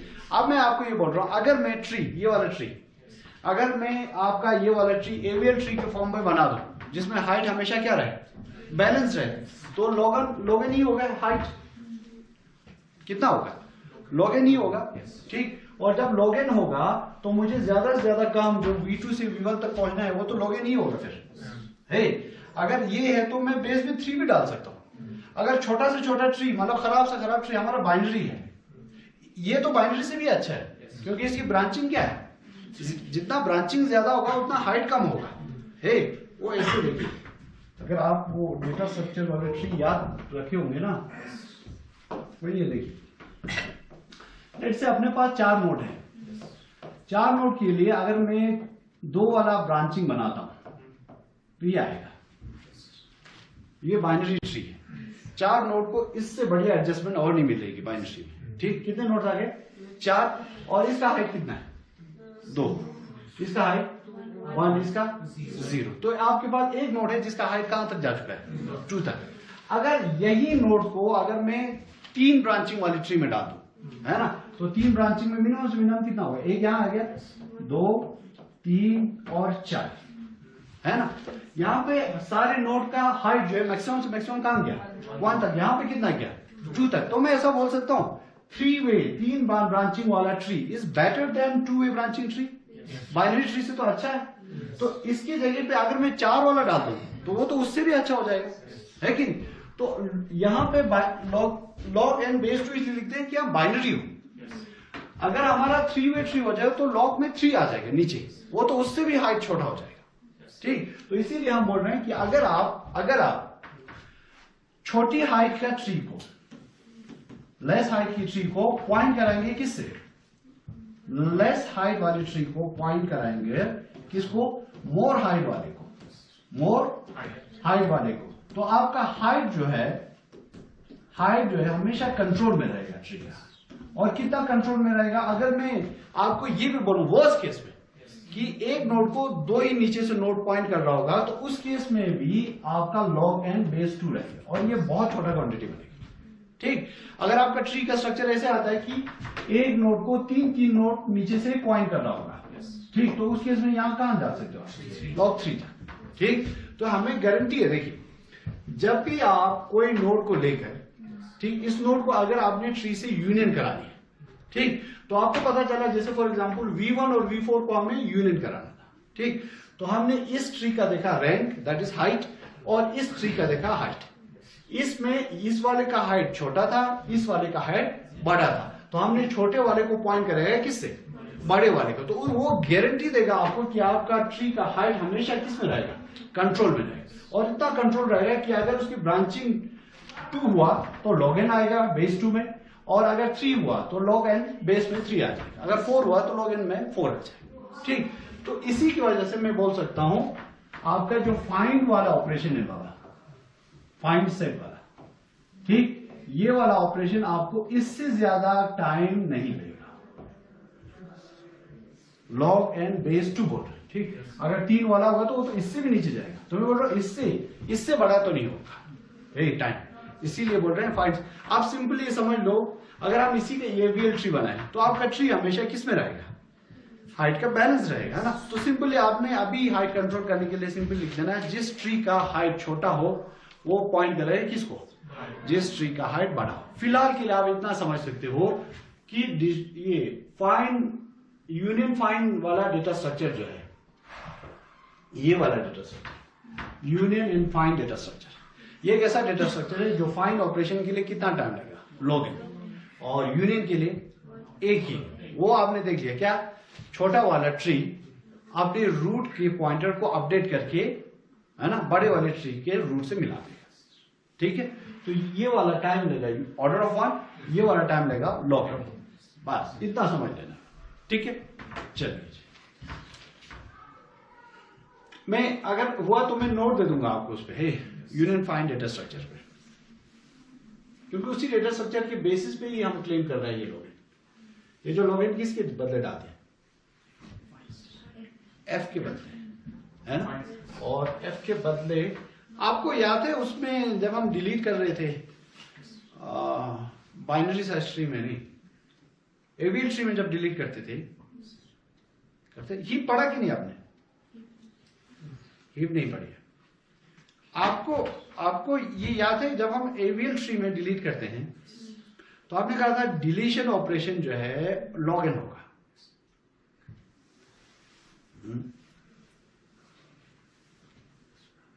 AVL ट्री में, हाँ पढ़े थे कि नहीं, जैसे हम डिलीट करेंगे, लेट से रूट को डिलीट कर दिया तो अब रूट की जगह कौन आता था, सबसे लास्ट वाला, यहां से उठ के कहां पे, रूट पे। अब हम बोलते थे भाई ये उठा के हमने रूट के ऊपर जो डाल दिया, हो सकता है ये रूट बनने के काबिल नहीं होगा, तो आप इसको हम सिंक करते हैं, नीचे की तरफ आते हैं कि नहीं, तो नीचे कितना जाएगा, जितना ट्री का हाइट होगा कि नहीं, जितना ट्री का हाइट होगा, जितना ट्री का हाइट होगा, तो हमने बोला था वो सिंक करेगा log n ही।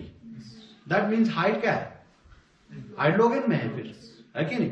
वो AVL ट्री में, अगर आप AVL ट्री पे एक बार फिर से देखोगे ना, तो आपको आइडिया ये लग जाएगा कि अगर ट्री का हाइट बैलेंस में होगा, ट्री का हाइट बैलेंस में होगा, तो आपको ज्यादा से ज्यादा नीचे से ऊपर तक जाने का टाइम जो है log n ही लगेगा, नीचे से ऊपर तक जाने का टाइम log n ही लगेगा। और यहां पे भी हम उसी ट्री के ऊपर नीचे से ऊपर जा रहे हैं। देखिए आपका रिप्रेजेंटेटिव ऑफ द सेट कौन है, रूट।